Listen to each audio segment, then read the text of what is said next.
If I were running for Prime Minister, which is obviously never ever going to happen, I would promise that there would be no rail increases in the lifetime of the next Parliament, because we're already paying too much for a badly run service, and it's quite clear that the privatisation thing needs an overhaul of some description, because some of the delays and things that happen are absolutely comical.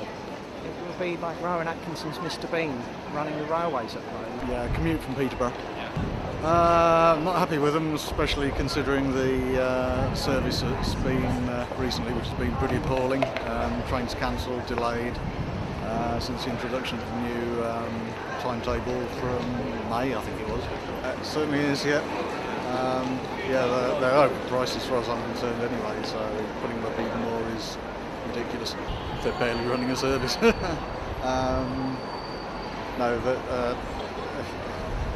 the increase doesn't reflect on the service we're getting. Do you know, with basic sort of, with the price of living now at this moment in time, basic sort of costs of everything, basic sort of, it's, you know, it's shocking. I mean, sort of, you know, I don't think the commuters getting a proper deal out of it nowadays. You know, basically sort of you always hear about basic sort of overcrowding on the trains and whatever else, and cancellations like basically every second week, and you know, I don't know how they can justify it really. I mean, they're on about basically sort of most of the percentage are going to basically rail workers, basically sort of, you know, and investing in new services.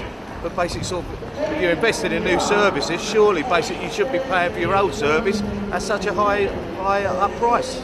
It doesn't seem to be, you know, it never sort of, you know, you can't justify it, can you, year after year after year, and nothing seems to get better, you know, and basically sort of, you know, why basically sort of, you know, I think they have to try and bring it back underneath sort of the government's control really, because basically sort of it's just getting beyond a joke. I mean, where's it stop? Yeah, 2 or 3 times a week up and down the country, certainly. I think the problem is there's been no investment in the railways for generations really. It's a Victorian network and it's not been invested in. The public infrastructure system needs to be looked at far longer than a 5-year government term, I think.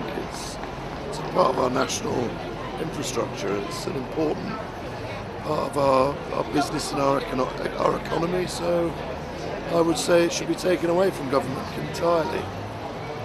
I think if it was cheaper, more people would use it. Apart from at rush hour times, there's plenty of room on the network the rest of the time. It's just at rush hour that's the problem, isn't it? Every week I use this service between Yorkshire and London.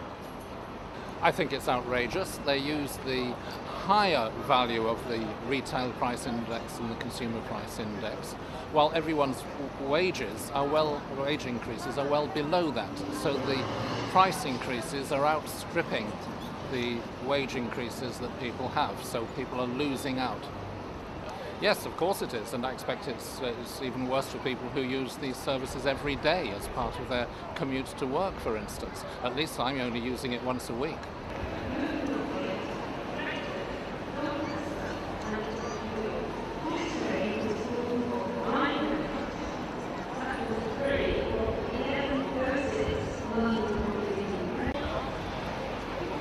Yeah, good.